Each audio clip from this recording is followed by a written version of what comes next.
queridos internautas, professores e professoras. Desejo que vocês também tenham uma boa aula aí nas suas classes, nas EPDs. Então vamos entender que a vigilância é importante. Nós precisamos se preocupar e estar sempre em vigilância. Neemias, vocês todos sabem que tinha alguém vigiando, porque o inimigo poderia chegar a qualquer hora, e quem não vigia terão sérias consequências. O próprio tempo, irmãos, nós trazendo ela para o tempo de hoje, a síndrome do dia seguinte. A igreja contemporânea, ela frequentemente experimenta momentos de forte mover. Contemporânea, eu quero dizer, a igreja odierna, a igreja dos nossos dias, elas experimentam momentos aí de forte mover espiritual, avivamento, retiros, congressos. Isso sempre está acontecendo. São vários e vários congressos. Mas, no entanto, o erro histórico se repete após o topo da montanha espiritual. O povo acostuma baixar a guarda e voltar para o vale da rotina. Isso nós temos visto. Hoje tem um congresso, todo mundo gritando, todo mundo pulando e louvando a Deus, e amanhã volta àquela rotina. Nós vemos a desordem em nossos tempos. As pessoas se levantam, as pessoas estão preocupadas com o celular. Quer dizer, é complicado a maneira que a igreja está se comportando hoje. Nós estamos tendo esse comportamento. As mães, entregam o celular para as crianças, Isso aqui, meus queridos, nada mais é do que uma profanação do lugar santo, tá? Então, meus queridos, reavivamento sem santidade não se sustenta, tá? Hoje está avivado e amanhã está dessa forma na igreja. Então, isso se chama fogo estranho, tá? Que se transforma em emoção e barulho, não garante a permanência da presença de Deus. É o que o próprio Jesus disse: um pouco de fermento levando toda a massa. Quer dizer, essa falta aí de comunhão, de santificação na casa de Deus. O 1.1 diz assim: Eliasibe, um sumo sacerdote atuante. Ele aqui, vocês veem aqui ele está levantando ali a porta do muro, e ele vem trabalhando. Ele, o sumo sacerdote, quer dizer, no tempo de Neemias, vinha de uma família sacerdotal, tá? Para vocês entenderem a história do Eliasibe. Senão nós passamos a aula e as pessoas não sabem do que nós estamos falando. Então o professor já precisa entender isso. Então o Eliasibe, o sumo sacerdote, no tempo de Neemias, vinha de uma família sacerdotal, era filho de Joiaquim e neto de Jesua, além de contemporâneo de Zorobabel. Ele coordenou o sacerdote na reconstrução da porta das ovelhas, por onde provavelmente passavam os animais que seriam sacrificados no templo. Porta das ovelhas, que era por onde passavam as ovelhas para o sacrifício. Jesus passou por lá também, vocês lembram, na porta da ovelha, onde tinha aquele tanque da idolatria, aonde ele dizia que o primeiro que jogasse lá dentro seria curado. Ali um ponto de idolatria. Jesus, passando por lá, curou um enfermo. E aí nós estamos vendo aqui o Eliasibe, ele toma a linha de frente, meus queridos, toma a linha de frente. Mas quando ele chegou no topo, sumo sacerdote, aí ele fracassou. Aí ele começou a fazer alianças indevidas, a aliança com o povo que era inimigo de Deus. Então a falta de permanência, o perigo da posição. Meus queridos, não deixe a posição subir para a cabeça, meus queridos, senão isso trará uma dificuldade, né?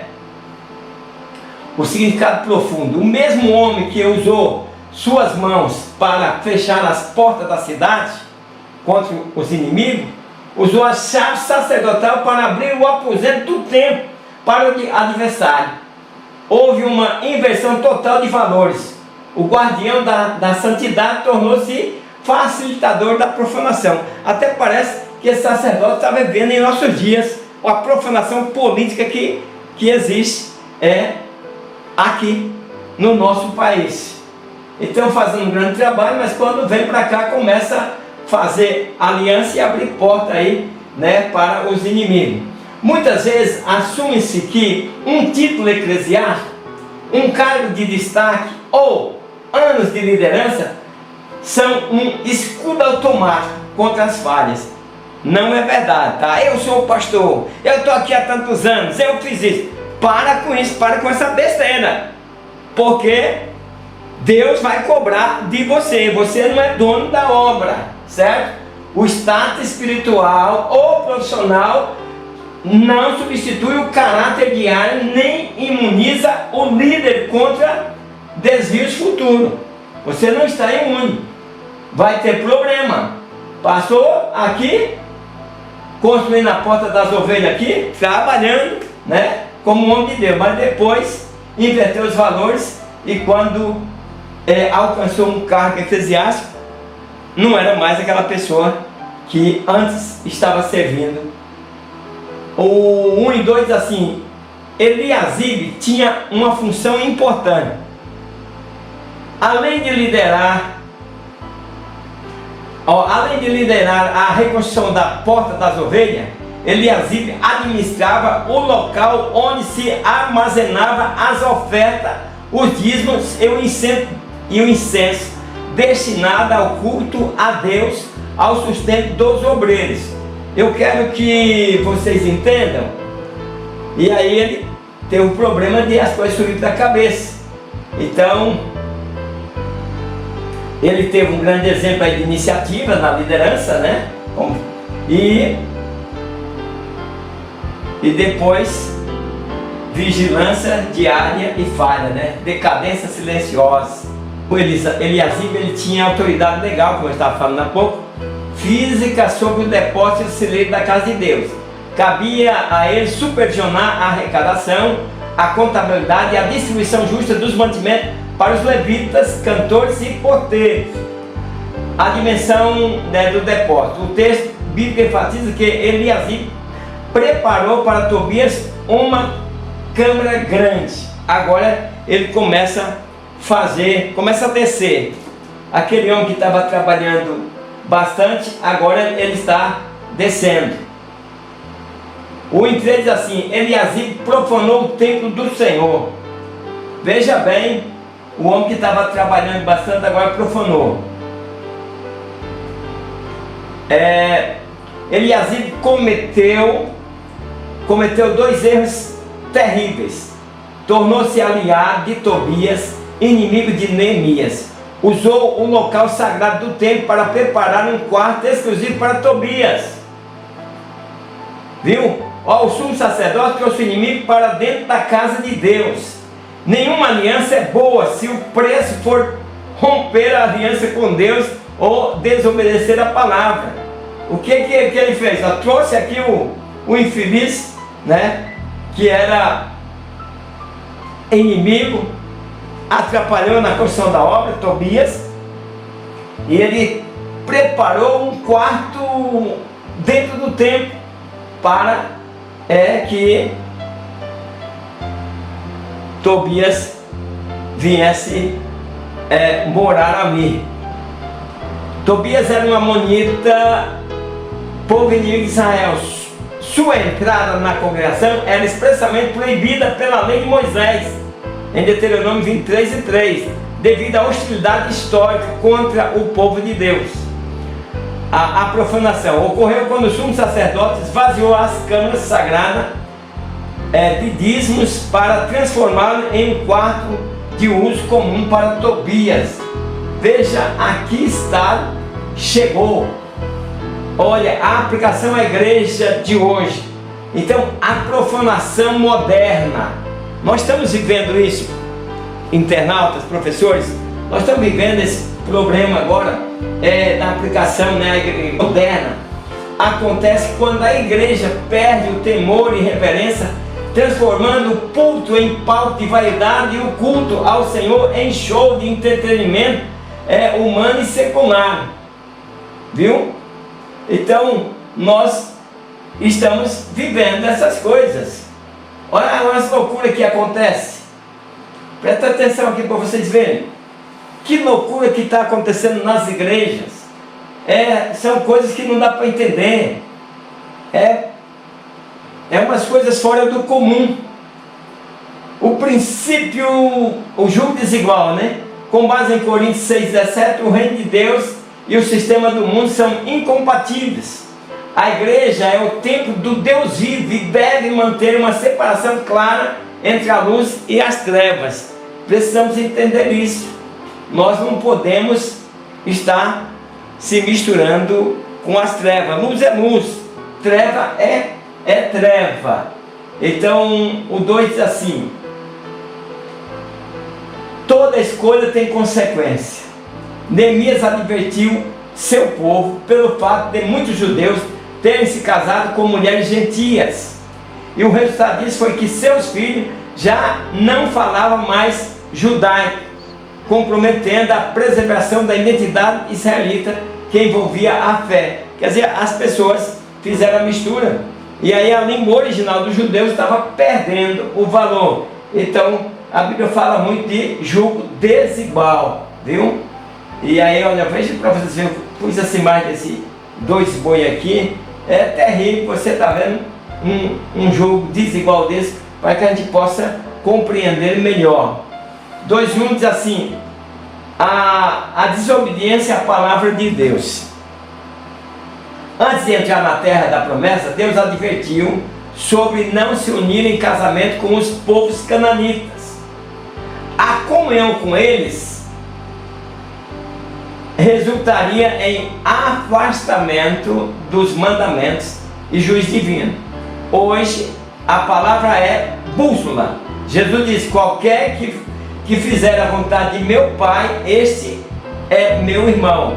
Então a palavra de Deus é uma bússola que orienta qual a maneira que nós devemos proceder para que nós não venhamos nos contaminar. Aqui diz assim, ó, proteção e não preconceito. Entenda, porque senão de repente você vai confundir proteção com preconceito. Deuteronômio, a ordem de Deus em Deuteronômio 7 para Israel não se misturasse com as nações de Canaã. Não era baseado em preconceito ético ou racial, mas em proteção espiritual e moral. Porque não tem aquele ditado desse: me diz com quem tu anda, eu digo quem tu és. Começa a andar com incrédulo, começa a viver como incrédulo. Você tem que trazer aquela pessoa que não é crente para a igreja, mas você não pode estar caminhando com ele para qualquer lugar. O povo cananeu praticava abominações extremas, como até o sacrifício de crianças, né? E era sacrifício de crianças vivas ao deus Moloque. Deus estava brindando seu povo da crueldade e da idolatria. Imagina o povo de Deus misturado com um povo que era capaz de sacrificar seus próprios filhos. A Bíblia é a constituição inegociável do cristão, estabelecendo limites claros e regras que visam a nossa sobrevivência espiritual. Em Mateus 12:50, Jesus define o conceito que a qualquer que fizer a vontade de meu Pai que está no céu, este é meu irmão, irmã e mãe. O 2:2 vai falar aqui das consequências do pecado. Precisamos entender. Deuteronômio 7 relata as consequências de seus filhos se afastaria de Deus e serviria outros deuses, quer dizer, a mistura. A mistura faz com que as pessoas que estão se misturando a luz com as trevas começa a servir outros deuses. Israel desobedeceu, misturou-se com o povo pagão e fez aliança errada com os gibeonitas. Lembra que os gibeonitas chegaram lá e enganaram até Josué? Então o resultado foi o cativeiro babilônico. Porém os judeus do tempo de Neemias se esqueceram da própria história. Nós temos o êxodo, né? E nós temos o início do reino unificado. Mas aí o que aconteceu? Eles se dividiram por causa de não atender conselho. E aí o povo aqui, uma corrente representando que o povo foram acorrentados e arrastados, né, para o exílio. No contexto histórico, né, a falta de consulta. Em Josué 9,14, os líderes de Israel foram enganados pelos gibeonitas, porque basearam apenas nas aparências. Olha, meus queridos, quantas pessoas que parecem crente não é. Quantas pessoas são enganadas porque as pessoas usam a falsa capa de crente para poder enganar pessoas, e daí as pessoas entram no prejuízo e tem dado se leva até para casa. Não faça isso. Alguém chegou dizendo que é pastor e quer entrar na sua casa, não aceite. Não aceite. Se você não conhece, não aceite. Não, eu não conheço o senhor. Porque tem muita gente invadindo as casas dizendo que ser cristão, porque descobre que lá ali mora um cristão. E ele vai lá para poder atrapalhar a vida do cristão. Então, trazendo para a nossa realidade, a igreja ou o cristão que não estuda e não conhece os erros do passado, está condenado a repeti-lo. Então nós precisamos estar olhando os erros que o povo tiveram no passado, para nós não estar repetindo os mesmos erros. O apóstolo Paulo resume perfeitamente essa dinâmica em Gálatas 6, 7 e 8. De Deus não se zomba, pois tudo o que o homem semear, isso também ceifará. Quem semeia na carne, né, que são alianças, simbolizando alianças erradas, autoconfiança, falta de oração, colherá a corrupção e a ruína. Quem semeia no Espírito colherá a vida eterna. O 2 e 3 diz assim: escolhas ruins trazem consequências ruins. Nossas escolhas são como sementes. Você semeia, você escolhe a semente que você quer plantar. Se você plantar carrapicho, vai nascer carrapicho e vai pegar tudo na sua roupa. Então nós temos que pensar o que estamos semeando. Casamento, profissão, educação dos filhos pode trazer alegria ou frustração, viu? Isso pode trazer alegria ou frustração. É necessário escolher com prudência e oração. Na multidão de conselheiros há segurança. Roboão fez a escolha ruim por consultar as pessoas erradas. Então aqui nós temos a escolha, é você que vai escolher. Quer andar pelo caminho de dificuldade, de espinhos, carregar um fardo pesado? É esse caminho. Está aconselhando você, os filhos, as pessoas. Meu filho, não sai qualquer pessoa. Meu filho, não faz isso, não vai em tal lugar. O pai aconselhando, a mãe aconselhando, e ele quer andar por esse caminho, ele vai se arrebentar. Agora escolha o caminho das flores, viu? Escolha caminhos bons, né? Para você estar caminhando. Roboão enfrentou uma crise política nacional e cometeu um erro de falta, né? Um erro fatal, quer dizer. Então ele rejeitou o conselho dos anciãos, que tinha mais experiência, e foi se aconselhar com os jovens. Em Gálatas 6 e 7, o que o ser humano colhe amanhã não é o fruto de um ato isolado, mas sim do acúmulo de pequenas decisões e sementes que ele planta dia a dia, após dia, na sua caminhada. Por isso que nós temos que saber por onde nós vamos passar, preparar o caminho, por onde estamos passando, para não termos, né, esses problemas, né, de sementes que nós vamos encontrar porque plantamos. O 3 assim: maus exemplos são más influências. Neemias afirmou que o sacerdote havia sido profanado devido à negligência e desobediência. A liderança tem que ter muito cuidado, porque às vezes a liderança, por achar que está num cargo há muito tempo, ou por ser o pastor, ou ser um cargo a mais, eles se acham. Não todos, mas tem aqueles que se acham. Eu sou o pastor. Se alguém chama ele, não chama de pastor, ele já fica bravo.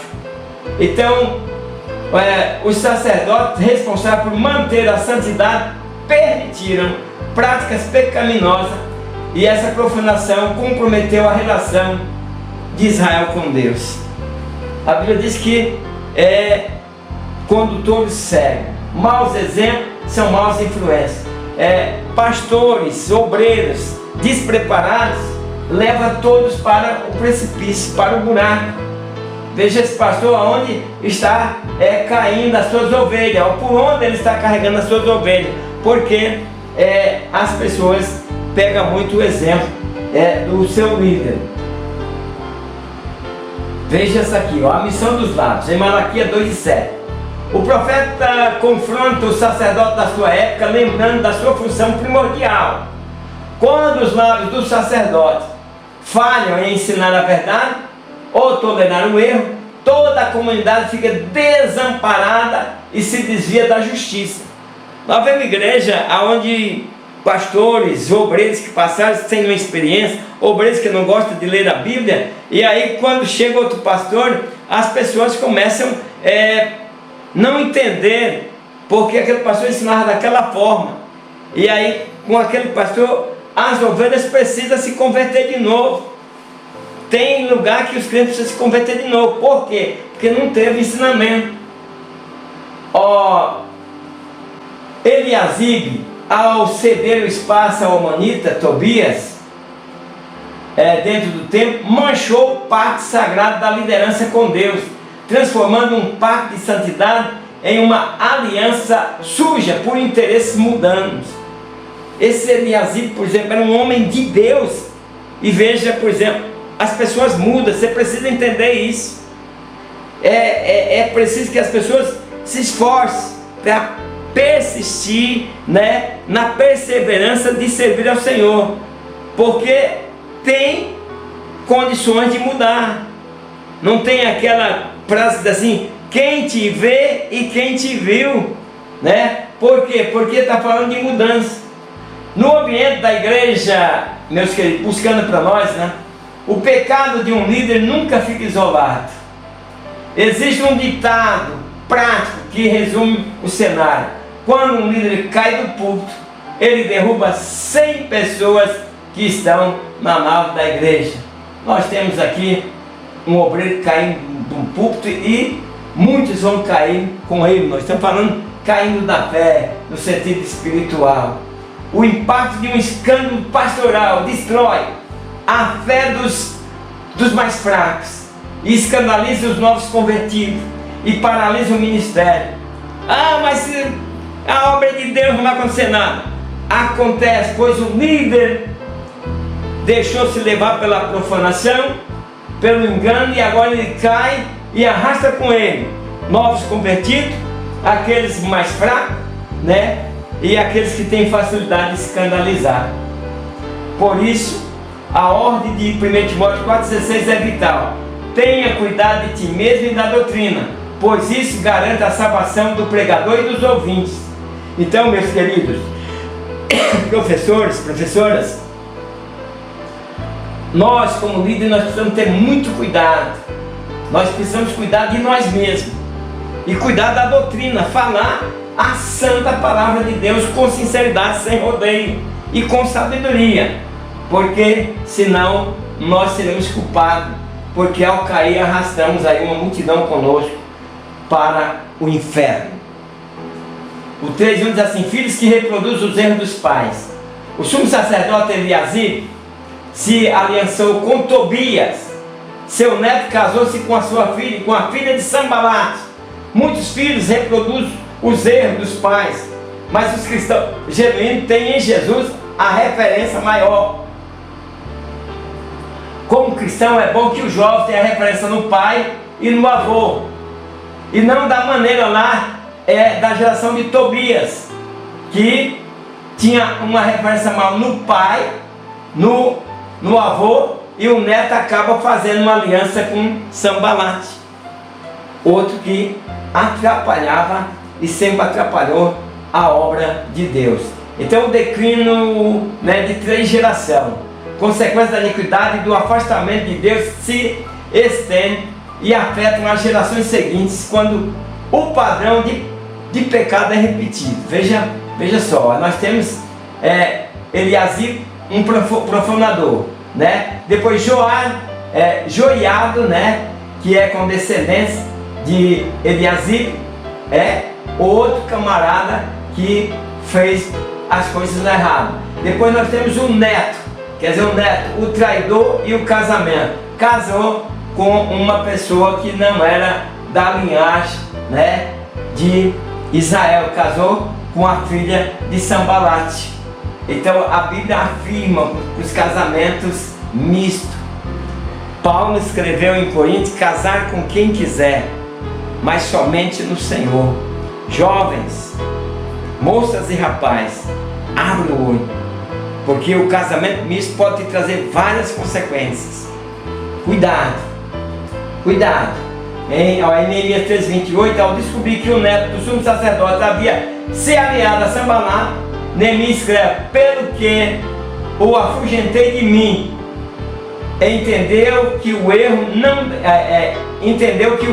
deve ser paparicado ou tolerado como panos quentes, mas cortado pela raiz.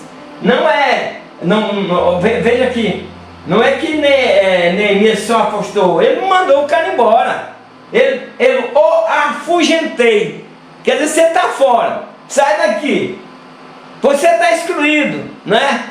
Você não pertence mais à igreja de Deus. Por quê? Porque está fazendo alianças, né, com filhas de pessoas que são inimigos de Deus.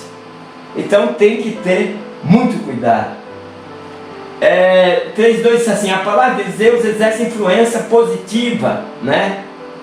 Então, pertencer a uma família com laços com inimigo não dava permissão para pecar. Daniel, meus queridos, ele quando foi para servir o manjar do rei, ele pediu: não, se é para nós legumes. Qual pessoa que rejeitaria o manjar do rei para poder trocar por legumes? Só a obediência, né? Então a doutrina forte, né, produz um caráter forte. Se a palavra tem o primeiro lugar, nenhuma influência nos tira do centro da vontade de Deus. Então nós não estamos mais acostumados a ver jovens pelas praças pregando. Está difícil, meus queridos, está difícil nós ver acontecendo essas coisas. Por isso nós temos que orar pela nossa juventude, porque a palavra de Deus exerce influência positiva. Daniel rejeitando o manjar do rei, e o jovem aqui nós temos com a Bíblia na multidão, pregando a palavra de Deus. O jovem Daniel se viu exilado em Babilônia, cercado por uma cultura pagã. O segredo de sua vitória foi que ele propôs no seu coração não se contaminar com as iguarias do rei. O Salmo 119 diz assim: escondi a tua palavra no meu coração para eu não pecar contra ti. Vencer apesar do cenário. Muitas pessoas usam um ambiente familiar disfuncional para dar desculpa, né? Usa a solidão ou a ausência de liderança espiritual como justificativa para seus desvios morais. Então, veja o exemplo de Daniel. Então, isso não é motivo para você criar como desculpa. Nós temos José, que venceu a tentação sozinho no Egito. A mulher queria porque queria estar com ele, mas ele saiu correndo. Moisés manteve sua identidade no palácio de Faraó. Esther permaneceu fiel, sendo órfão em um império pagão. Romanos 12:2, Paulo fala assim: e não vos conformei com este mundo, mas transformai-vos pela renovação da vossa mente. Não vos conformei significa não deixar que o mundo o esprema em seu próprio molde. A mente renovada pela palavra desenvolve imunidade espiritual contra as pressões e os modismos da sociedade. 3.3 diz o seguinte: Deus exige fidelidade. Dos 3 erros de Neemias 13, a lição desobedecer a palavra e fazer aliança errada tem alto preço. Ser obediente resulta em vida abençoada. O apóstolo Paulo, diz: mais importa obedecer a Deus do que aos homens, sendo julgados, sendo maltratados por causa do Evangelho. A pressão suprema, da Suprema Corte da Sinédria, era uma instituição máxima dos judeus, acumulando o papel de Suprema Corte Judaica. Ela era política e era religiosa. Eles intimavam a igreja primitiva, Aí eles disseram: preferimos obedecer a Deus. A resposta de Pedro é: mais importa obedecer a Deus do que os homens. Então, manter-se fiel aos princípios do reino de Deus, nos dias de hoje, vai custar algo caro. Apocalipse 2:10. Conforta e desafia. Ser fiel até a morte e dar-te a coroa da vida. Nós estamos vendo do lado de cá a expressão daquele versículo que diz: aqueles que confiam no Senhor são como árvores plantadas junto do ribeiro de água. Conclusão e vigilância. Vigie suas alianças com quem você se assenta. Fintando essa lição, vê quem está ao seu lado. A Bíblia diz para não assentar na roda dos escarnecedores. Onde você está se assentando? Vigie suas escolhas. Você consulta a Deus antes de decidir? Negócio, casamento, tudo escolha depois que consultar a Deus. Vigie sua influência. Quem te segue está indo para Cristo ou para o abismo? Vê que caminho que ele está tomando. Então, o versículo chave é: vigiai e orai, porque não sabeis a que hora vem o seu Senhor. Queridos internautas, professores e professoras, desejo que vocês também tenham uma boa aula aí nas suas classes, nas EPDs, e espero vocês no próximo vídeo. Espero que vocês também compartilhem, dê alguma sugestão. A gente está fazendo sempre algumas mudanças para que você consiga alcançar maior número de internautas. Então, por isso que a gente está fazendo algumas variações até ver qual que vai ficar melhor. Deus abençoe a todos e até a próxima aula, na paz do Senhor. Amém.